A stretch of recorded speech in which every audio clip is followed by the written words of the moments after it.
Hola, hola alumnos, ¿cómo están? Vamos a partir con la clase de hoy, nuestra cuarta clase.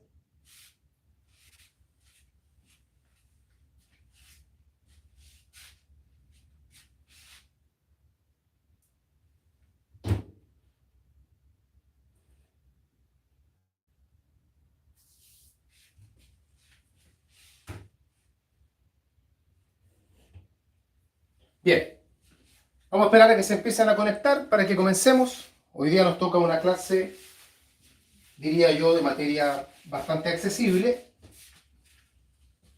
así que vamos a ver cómo andamos. Como siempre, ahí en el grupo de WhatsApp, confírmenme si está llegando bien el audio y el video, si está bien la señal, para que comencemos ya y veamos, o yo vea en este caso, que están todos conectados como corresponde. Voy a tener el teléfono aquí a mano. Todo bien, me dice Mariana, muchas gracias. Gracias, gracias. Gracias, Daniel, también, que lo veo ahí que está contestando. Bien. La clase de hoy, la primera parte de la clase va a ser sobre el principio y fin de la existencia de las personas. Y la segunda parte de la clase, que no les he enviado todavía el PowerPoint, lo haré en un ratito más, es sobre la parte inicial de actos jurídicos. Les puedo comentar que tanto la primera como la segunda parte de la clase del día de hoy contiene temas que son, diría yo, bastante accesibles, no son materias complejas. De hecho, la idea siempre, en la medida de lo posible, es que los días miércoles, como es el último día de la semana para nosotros en términos de clases, sea siempre un poquitito más, no sé si más relajado, pero más tranquilo. Y en este caso se cumple porque son dos temas que por un lado no son largos y que además no tienen tampoco un grado de dificultad tan elevado. Partimos entonces con el principio y el fin de la existencia, un tema que está vinculado con las personas naturales, porque ayer alguien me preguntaba si lo veríamos también respecto de personas jurídicas. No, no vamos a tocar personas jurídicas, no es un tema de tanta pregunta en examen de grado, no digo que no se pueda preguntar, pero no es un tema tan habitual, por lo tanto nos vamos a concentrar en lo que son las personas naturales. Y dentro del estudio de las personas hay una unidad que justamente tiene el nombre de lo que estamos viendo a continuación, que determina el principio y el fin de la existencia. Y eso es entonces a lo que nos vamos a abocar el día de hoy. Y lo primero que vamos a explicar, o lo primero que hay que entender, es que el Código Civil trata este tema, y lo trata en el libro primero, que es el libro de las personas, reconociendo el código dos tipos de existencia, dos clases de existencia. El código reconoce lo que se denomina, por un lado, la existencia natural,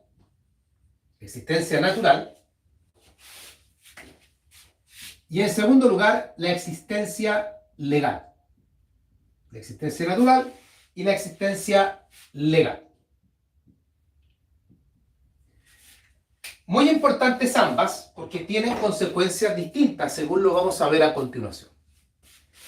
La existencia natural comienza con la concepción y termina con el nacimiento. La existencia legal comienza con el nacimiento y termina con la muerte. Ya hablaremos ya con detalle de cada uno de estos tres puntos, en qué consisten la concepción y el nacimiento,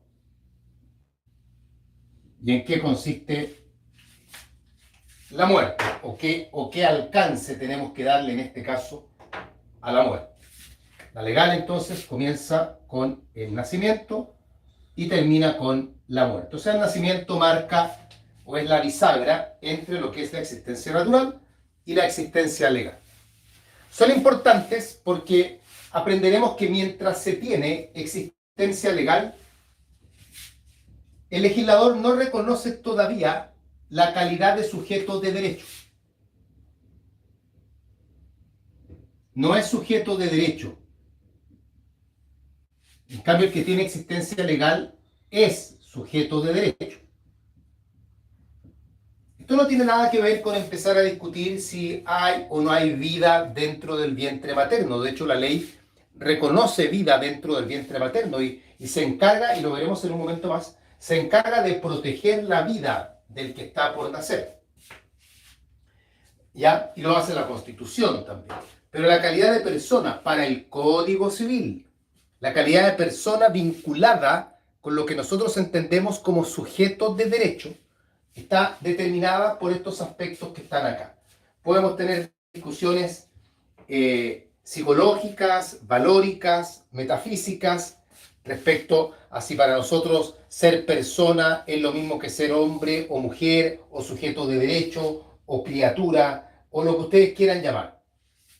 Pero esas discusiones en este caso no tienen ningún afán, ningún sentido.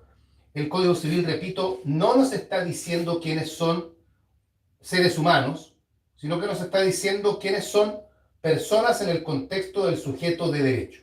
Es el alcance que el Código le da a esta materia y con eso hay que quedarse.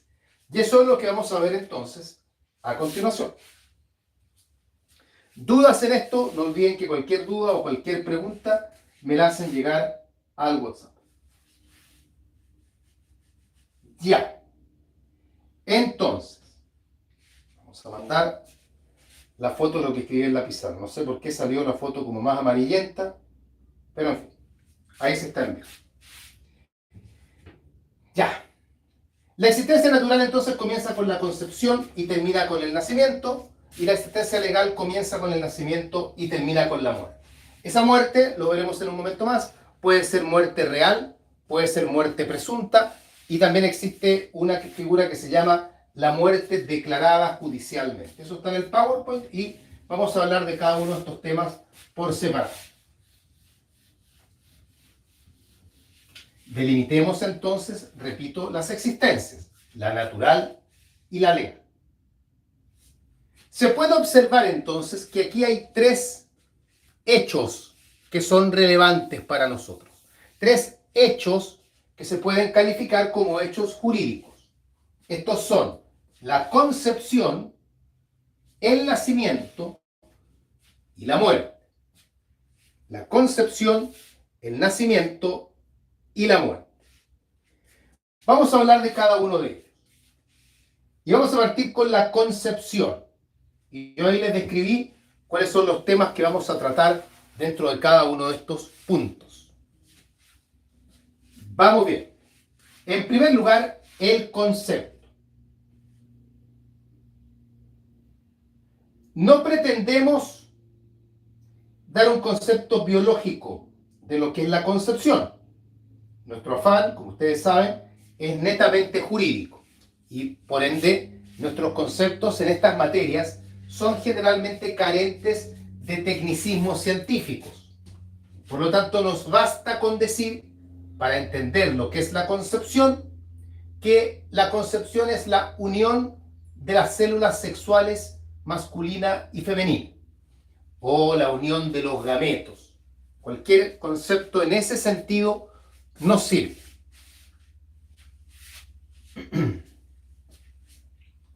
Eso como concepto de lo que es la concepción.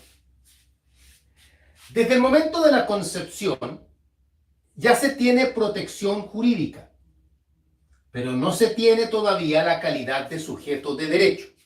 Esa calidad se adquiere, se logra, se alcanza cuando se nace, pero mientras se está concebido, no se es persona. Y esto es muy importante, porque entendiendo que la criatura que está en el vientre materno no es jurídicamente persona, no tiene entonces tampoco atributos de la personalidad. No tiene estado civil, no tiene patrimonio, no tiene capacidad, no tiene domicilio, no tiene nombre, no tiene nacionalidad. Todo esto porque se encuentra en el vientre materno y no tiene todavía la calidad de persona, es decir, la calidad de sujeto de derecho. Respecto a la concepción, y esto lo conversamos al pasar en la primera clase, el código establece una presunción.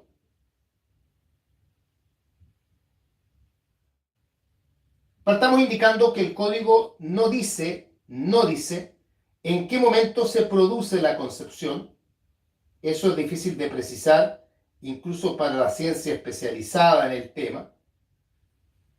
Al código lo que le basta es determinar la época. Y en este sentido, contiene una regla muy importante contemplada en el artículo 76, que la vamos a explicar ahora.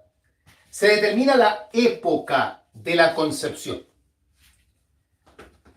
La palabra época está tomada en el sentido de un espacio de tiempo determinado. No es determinar el día ni determinar el momento. El código dice en el artículo 76, de la época del nacimiento se colige la de la concepción según la regla siguiente. Se presume de derecho, y aquí empieza la explicación, y yo quiero que la entiendan. Recuerden que presumir, y lo conversamos en la primera clase, implica que a partir de hechos conocidos, develamos hechos desconocidos. A partir de hechos conocidos, develamos hechos desconocidos. En este caso, el hecho conocido es el nacimiento.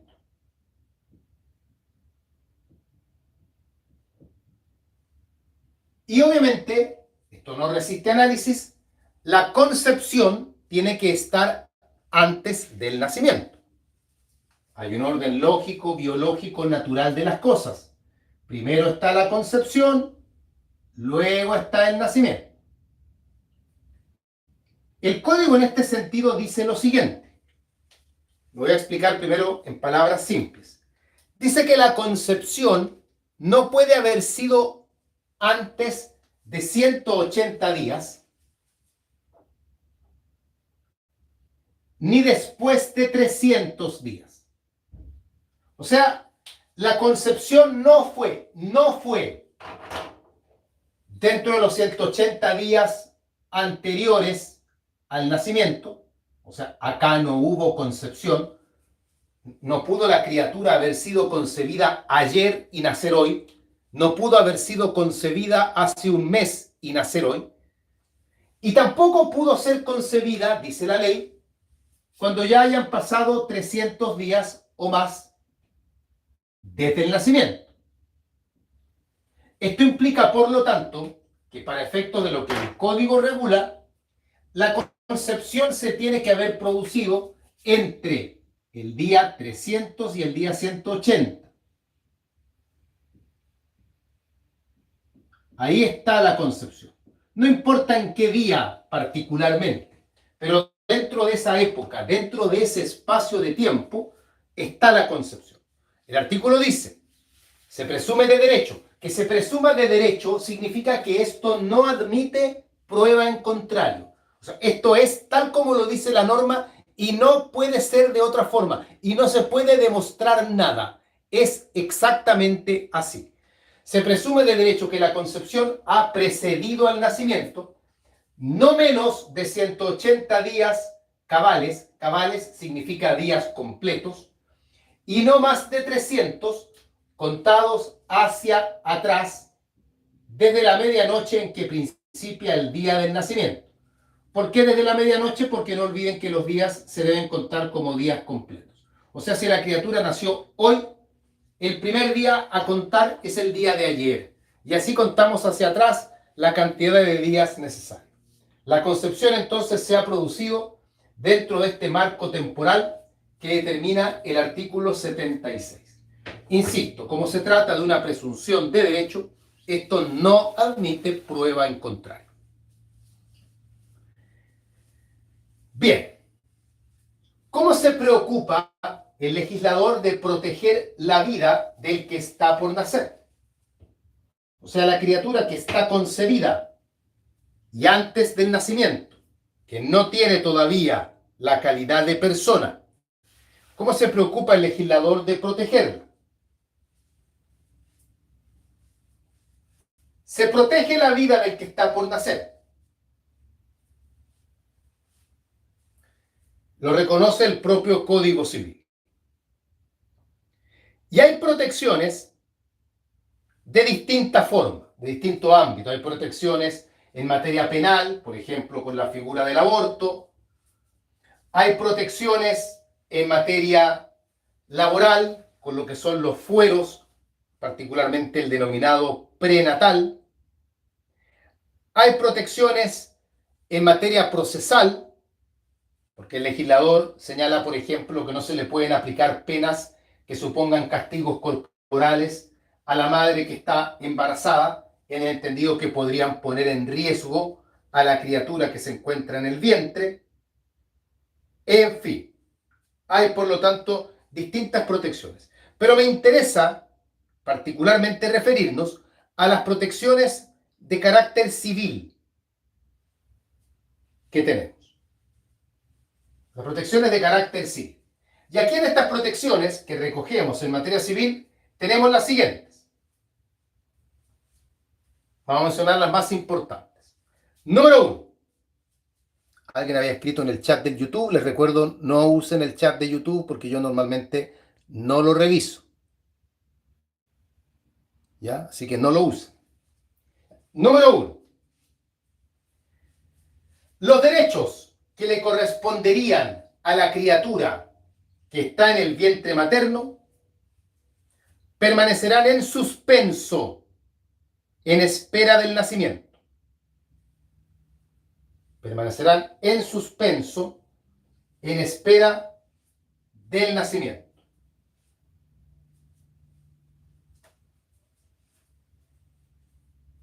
O sea, y el clásico ejemplo acá es con los derechos hereditarios. Cuando muere el padre, uno pregunta si acaso la criatura que está en el vientre materno puede heredar. Como no es persona todavía, no tiene patrimonio, no tiene capacidad de goce, en rigor no puede heredar. Pero el legislador lo que le permite es que esos derechos, como otros derechos también, se mantengan en suspenso en espera del nacimiento. Si la criatura nace, entrará en el goce de esos derechos. Si la criatura no nace, se reputará no haber existido jamás, y esos derechos, por lo tanto, irán a las demás personas que la ley señala. Esta es una protección muy importante y acá la palabra clave es suspenso. Los derechos quedarán en suspenso, suspendidos, en espera del nacimiento. Primera protección. Segunda protección. Se señala en el Código Civil que el juez, a petición de parte, o de oficio, puede tomar cualquier medida que estime necesaria, para proteger la vida del que está por nacer. Fíjense lo llamativo de esto. A petición de parte o de oficio, cosa muy poco habitual en materia procesal civil, que un juez pueda actuar de oficio. Y además señala que el juez podrá tomar cualquier medida que estime necesaria con el afán de proteger la vida del que está por nacer. O sea, hay una suerte de vehemencia, si ustedes quieren, de cómo el legislador trata este tema. Artículo 75 dice, la ley protege la vida del que está por nacer. El juez, en consecuencia, tomará, a petición de cualquiera persona o de oficio, todas las providencias que le parezcan convenientes para proteger la existencia del no nacido, siempre que crea que de algún modo peligre. Aquí tenemos las dos principales protecciones, entonces, que establece el Código Civil. Hay otras también, pero estas son las dos principales de cara a lo que es proteger la vida del que está por nacer. Paula pregunta si en la práctica esto significa que ningún otro heredero podrá pedir la partición mientras no nazca el posible heredero. Sí puede pedir la partición, pero hay una parte que va a quedar a la espera de que se verifique el nacimiento. Entiendan que el nacimiento es algo que se va a verificar en un plazo determinado, no van a estar años esperando a que haya nacimiento, así que tampoco es tanta la espera que va a ocurrir en este caso. Bien, todo esto entonces respecto al tema de la concepción. Dejamos de lado la concepción. Voy a sacar la foto de la pizarra. Dejamos de lado la concepción y nos vamos ahora, seguimos avanzando, nos vamos al nacimiento. Nacimiento. el hecho que viene a continuación. Si seguimos un orden lógico, primero está la concepción, después está el nacimiento. ¿Cuáles son los elementos del nacimiento? De acuerdo al código, se entiende haber nacimiento cuando se cumplen los siguientes requisitos o elementos, como ustedes prefieran. Número 1. Cuando la criatura es separada de la madre. Cuando la criatura es separada de la madre. Número 2. Cuando esta separación es completa. Cuando esta separación es completa.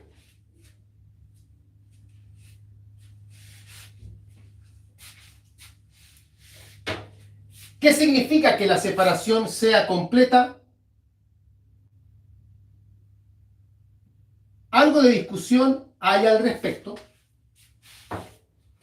Antiguamente prevalecía la idea de que la separación era completa cuando se practicaba el corte del cordón umbilical.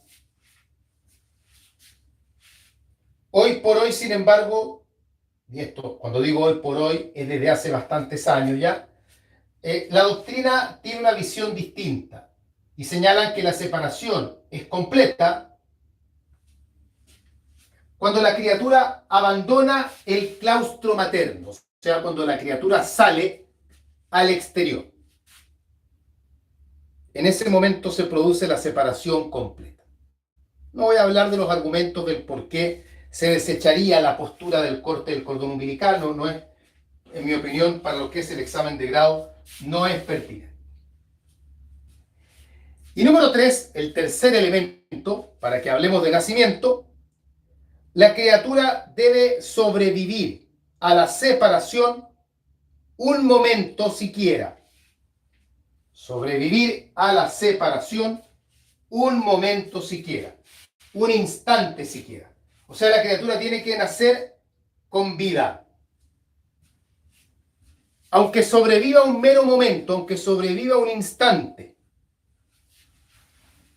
Lo que los autores llamaban en la antigüedad el hálito de vida. Que la criatura alcance a suspirar, a inspirar más bien. Significa que ha sobrevivido al menos un momento.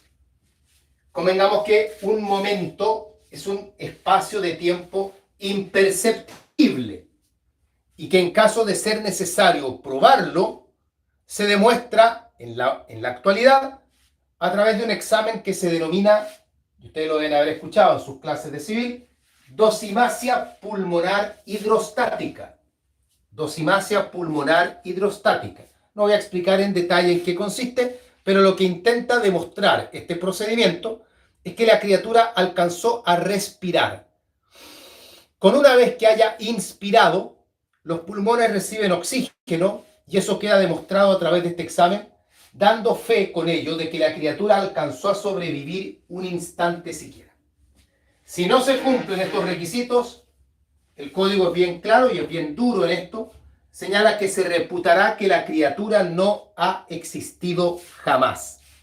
Todo lo que estoy señalando lo pueden encontrar en el artículo 74.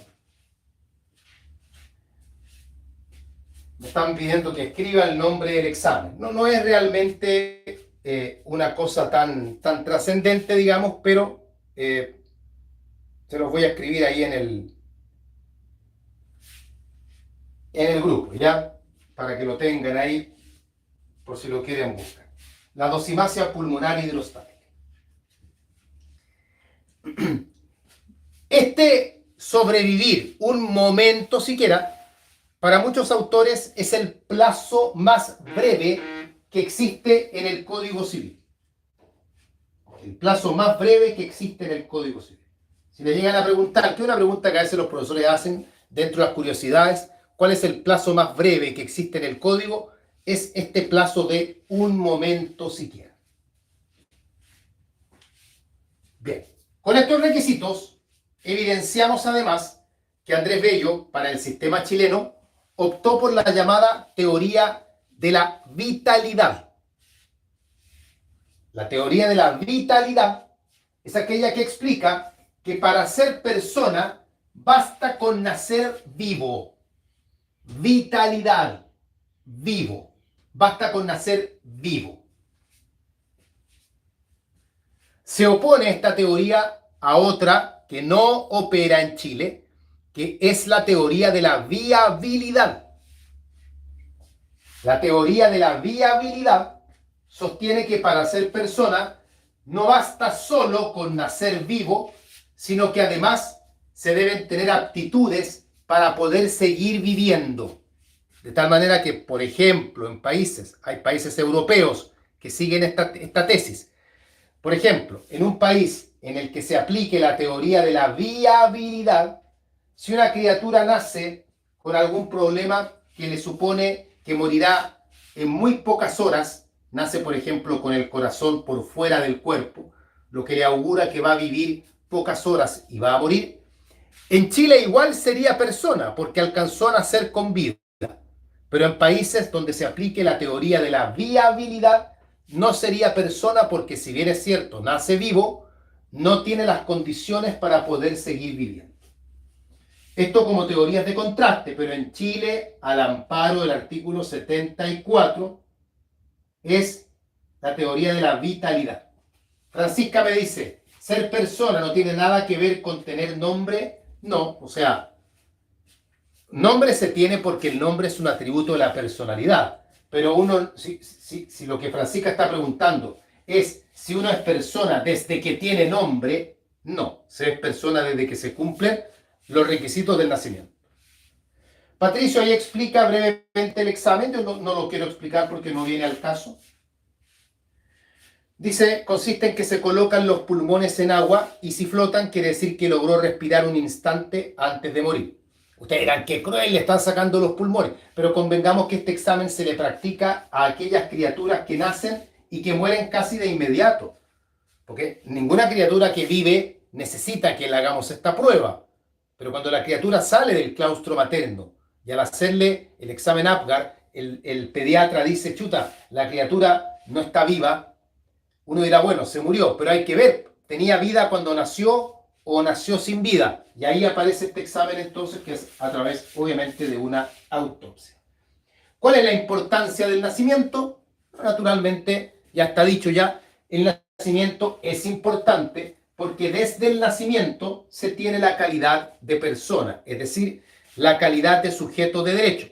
Y por ende, el nacimiento marca el fin de la existencia natural y el comienzo de la existencia legal. He ahí la importancia que el nacimiento tiene en el derecho. Yo no estoy hablando de la importancia social, moral, valórica que pueda tener el nacimiento, que tendrá muchas desde luego, me refiero al ámbito estrictamente jurídico. Continuamos. Nos vamos ahora al otro extremo, a la muerte. Y en la muerte, el sistema chileno, dentro de estas materias que estamos viendo, reconoce tres clases de muerte. La muerte real, la muerte presunta, la muerte natural, perdón, la muerte natural, la muerte presunta y la declaración judicial de la muerte. Vamos a hablar también en términos generales de cada una de ellas. Toda esta parte esquemática está en el PowerPoint. Vamos con la muerte natural. Un tema que ha sido tratado de forma muy, muy superficial por la legislación chilena.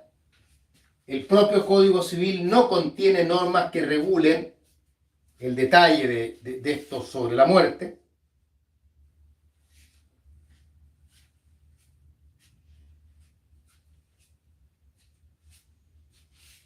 Bien.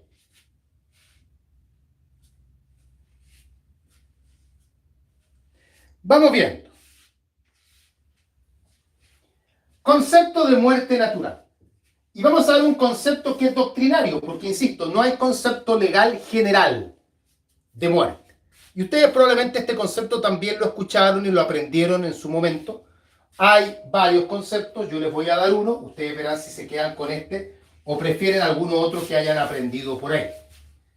La muerte es la cesación total e irreversible de la actividad cerebral. La cesación total e irreversible de la actividad cerebral.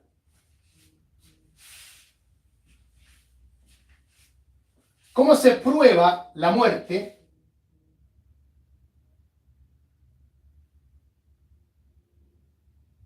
La muerte, en caso de que sea necesario probarla ya, porque si hay un accidente y tenemos a un sujeto que tiene el torso tirado por allá y la cabeza a 7 metros, obviamente no hay necesidad de probar la muerte. Pero en caso que sea necesario probar la muerte, el sistema que se emplea es a través de los encefalogramas. Entonces, el código sanitario, que a algo se refiere a esta materia, indica que la forma de demostrar la muerte de una persona es realizando 2 encefalogramas, con una diferencia entre uno y otro de 24 horas. Y que en ambos exámenes aparezca el cerebro sin actividad. Para quienes no lo sepan, el encefalograma es el examen que mide la actividad eléctrica del cerebro. Si el cerebro no tiene actividad eléctrica es porque el cerebro está, en palabras vulgares, muerto. Entonces la idea es, hacemos un primer examen que arroja la línea plana, la línea continua, lo que revela que el cerebro no tiene actividad. Se practica el examen nuevamente 24 horas después del primero y si se mantiene la línea continua, se entiende que con ello ya se puede declarar, se puede comprobar la muerte de una persona. Estos son los que se llaman los encefalogramas planos. Plano porque la línea es una línea continua. Hay otras formas de probar la muerte para temas puntuales. Esto no es para examen de grado. Por ejemplo, la ley de trasplante de órganos señala una forma distinta de probar la muerte. Hay formas distintas, ¿ya? Pero en general se tiende a usar esto de los encefalogramas planos. Efectos de la muerte. Bueno, los efectos de la muerte son bien variados. De hecho, si mal no recuerdo, déjenme revisar para no meter las patas, pero creo que tenemos una clase sobre efectos de la muerte. Déjenme revisar si es así. Sí, programada para el día 5 de mayo hay una clase sobre efectos de la muerte. Por ende, ahí lo vamos a ver esto, obviamente, con mucho más detalle. Pero de momento, para no quedarnos con la idea, algunos efectos de la muerte. Número 1. Disuelve el vínculo matrimonial. Se muere un cónyuge, se disuelve el matrimonio. Número 2. Se deja de ser sujeto de derecho. Este es el gran efecto. Se pierde la calidad de sujeto de derecho. Número 3. Se produce la apertura de la sucesión. Número 4. Se extinguen los derechos personalísimos. Por ejemplo, el derecho a pedir alimentos. Número 5. Se extinguen las obligaciones intuito persona. Por ejemplo, la obligación que tengo yo de hacer clases, esta obligación se extingue si yo me muero.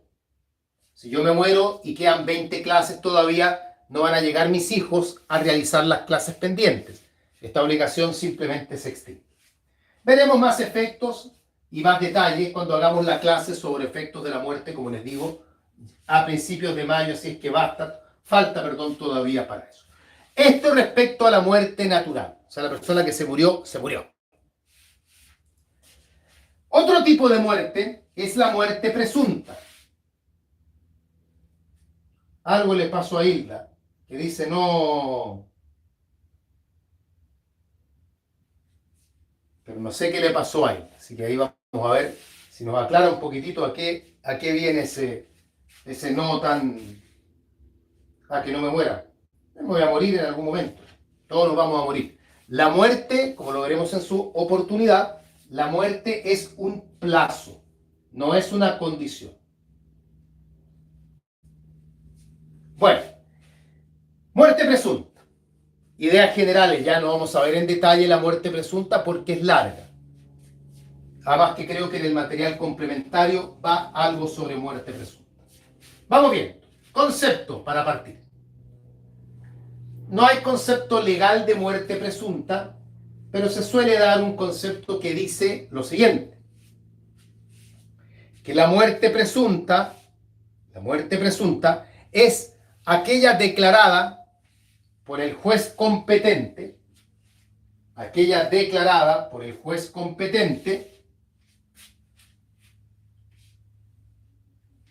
respecto de una persona que ha desaparecido,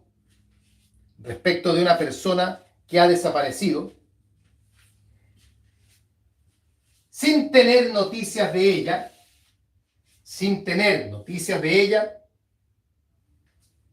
y cumpliendo los demás requisitos legales.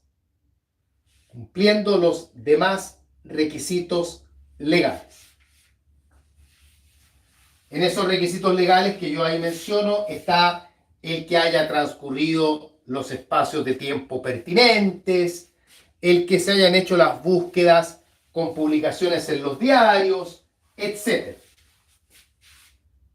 Hay varios requisitos ahí que se tienen que cumplir.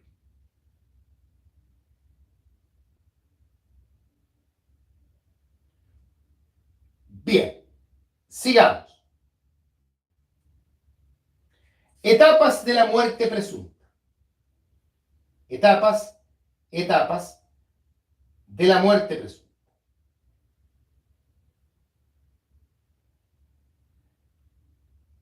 La muerte presunta tiene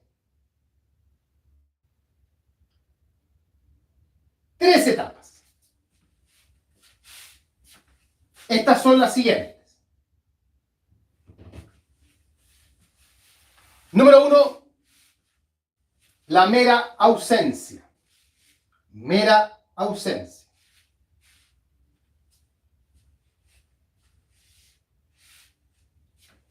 Número 2, la posesión provisoria de los bienes del desaparecido. Posesión provisoria de los bienes del desaparecido.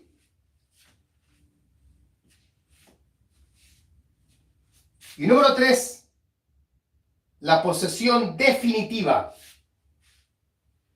de los bienes del desaparecido. Estas 3 etapas están claramente diferenciadas.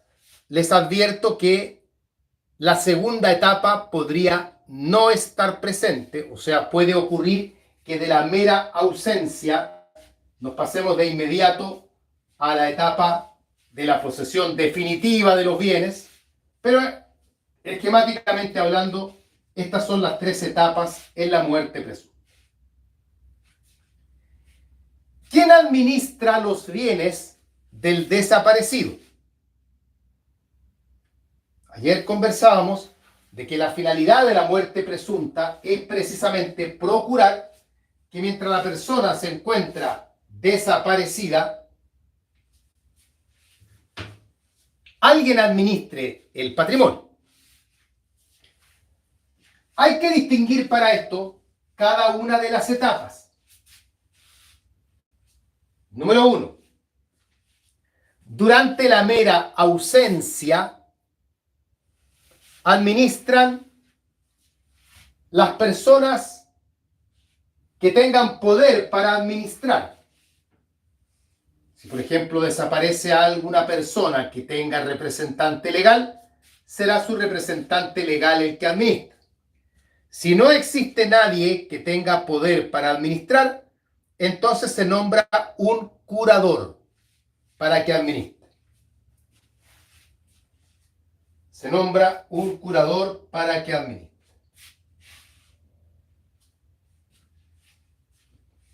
Número 2. Durante la posesión provisoria.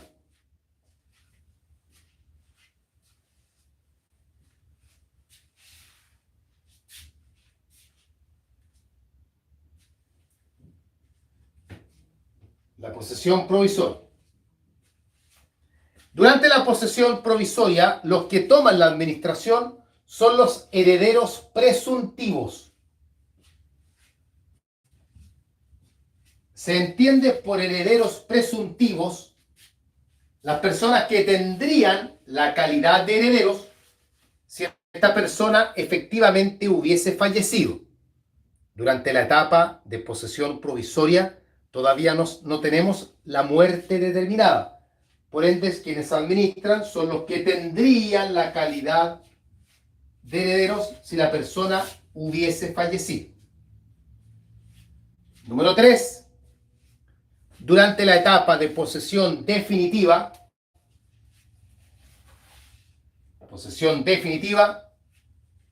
quien toma la administración son los herederos. Ya no los llamamos a esta altura herederos presuntivos. Son herederos, derechamente. Ellos toman la administración.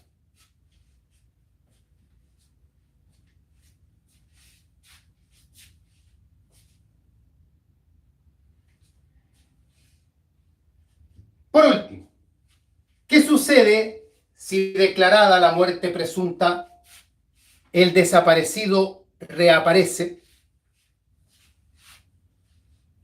Aquí pueden hacer todas las bromas que uno conoce, que no estaba muerto, andaba de parranda, todo eso, pero hay que convenir que puede suceder que la persona que ha desaparecido regrese. ¿Y qué sucede cuando al regresar tenemos que la muerte presunta ya está declarada? La ley señala que el desaparecido puede pedir al tribunal que deje sin efecto la muerte presunta. Lo interesante es que este derecho que tiene el desaparecido no prescribe. En cualquier tiempo, así lo dice el código, en cualquier tiempo que el desaparecido reaparezca, podrá pedir que quede sin efecto la muerte presunta. O sea, se puede revocar el decreto de muerte presunta sin problemas. Ahora,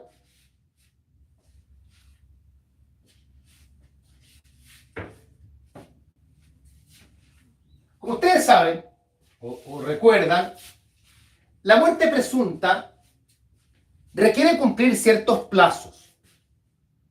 La muerte presunta no opera sobre la idea de que una persona desaparezca ayer y yo ya hoy día vaya y le diga al tribunal, yo creo que esta persona murió presuntamente, así que quiero que se declare la muerte presunta. Hay que cumplir plazos. Me está preguntando María José, dice, profesor, si se revoca, ¿qué sucede con la disolución del vínculo matrimonial? Sigue disuelto, eso no se restablece. Si el vínculo matrimonial se disolvió, nada que hacer. Profesor, dice Francisca, ¿a quién beneficia la declaración de muerte presunta? A nadie en rigor, pero si hubiese alguien que va a obtener alguna ganancia, van a ser probablemente los herederos que van a poder echar mano, en el buen sentido, al patrimonio del desaparecido. Serían como los únicos que estarían obteniendo una, entre comillas, ganancia. Bueno, como les decía, para que se declare la muerte presunta, es necesario cumplir con los plazos que establece la ley, que no son breves, no son de años tampoco, algunos sí, otros son de meses, pero hay ocasiones, y acá voy a ir a un hecho real. Ustedes deben recordar cuando ocurrió el accidente de la caída de la avioneta que iba en dirección a la isla Juan Fernández, donde iba, entre otras personas, Felipe Camiroaga, que sirvió, no lo digo en el buen sentido, pero para darle un carácter mucho más mediático a esa tragedia. El avión capotó, o sea, se desplomó al mar. No se encontraron los cuerpos, pero tampoco había ninguna duda de que los tripulantes y los pasajeros estaban muertos. De hecho, se estimaba que habían sido alimento para la fauna marina del lugar. ¿Cuál fue el problema? Que desapareció, voy a singularizarlo en Felipe Camiroaga, desapareció Felipe Camiroaga. ¿Podemos decir que está muerto? No, porque no hay cuerpo, no hay cadáver. No tenemos la certeza absoluta de que esté muerto. Entonces había que recurrir a la figura de la muerte presunta. Pero los plazos eran muy extensos. En esa época, por la pérdida de nave o aeronave, el plazo era de 1 año. Y por muchas razones, entre ellas cobrar seguros y otras, se hace necesario muchas veces acelerar el tema. Oye, ¿para qué vamos a esperar 1 año si está más que claro que esta persona murió? Pero mientras no tengamos la certeza absoluta, no podemos darlo por muerto. Entonces el legislador dio origen a una institución que se llama la comprobación judicial de la muerte, que no es la muerte presunta, es una figura distinta, conocida popularmente como la muerte sin cadáver, y que consiste en lo siguiente. Consiste en que cuando el tribunal tiene antecedentes que hacen plausible determinar que una persona ha muerto a pesar de no encontrarse el cadáver, el tribunal está facultado para declarar la muerte sin necesidad del trámite de la muerte presunta.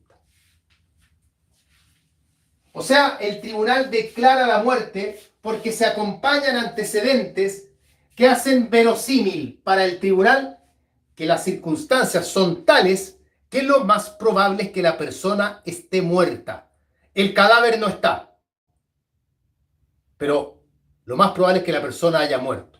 Y por lo tanto se faculta al tribunal para declarar la muerte sin que haya tramitación de muerte presunta propiamente tal. Y eso se denomina la comprobación judicial de la muerte o la muerte declarada judicialmente o popularmente conocida como la muerte sin cadáver.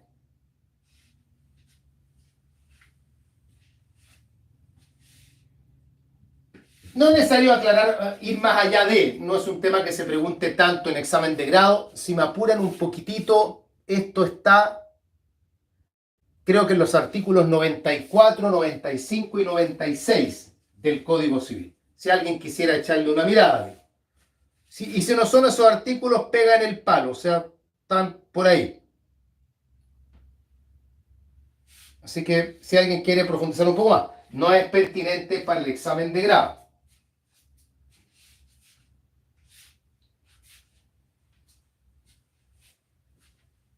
Ya, 95, 96 y 97. Ahí está, ahora estoy mirando el código. Voy a leer someramente el 95. Dice, toda vez que la desaparición de una persona se hubiere producido en circunstancias tales que la muerte pueda ser tenida como cierta, aun cuando su cadáver no fuere hallado, el juez del último domicilio que el difunto haya tenido en Chile, a solicitud de cualquiera que tenga interés en ello, podrá tener por comprobada su muerte para efectos civiles y disponer de la inscripción de la resolución correspondiente en el registro civil, bla, bla, bla, bla. Esto sirve entonces para no tener que cumplir y esperar los plazos de la muerte presunta en casos en que los antecedentes son bastante indicativos de que la persona, ya habría muerto. Ahí Rodrigo me aclara justamente que son los artículos 95 al 97. Bien. Eso entonces, respecto a lo que teníamos considerado para esta parte de la clase, para la primera parte de la clase del día de hoy. ¿Alguna duda? ¿Alguna pregunta? Ahí está el WhatsApp. Vi que estaba Mariana preguntando por el nombre de la institución, ahí se la respondieron, yo después la repetí en varias ocasiones de todas formas. Claro que ella dice que se le quedó pegada la transmisión. No sé si luego habrá visto el resto de lo que conversamos. Es una materia, como les dije, que no tiene gran dificultad, así que es de esperar que haya quedado todo bien comprendido. Hacemos un break entonces, retomamos a las 6:30. Ya les envié el PowerPoint de la parte de acto jurídico que vamos a ver, que es bastante sencilla, diría yo también, pero muy, muy importante, así que para que volvamos a conectarnos en un ratito más. Que estén bien, cuídense, hasta un rato. Chao, chao.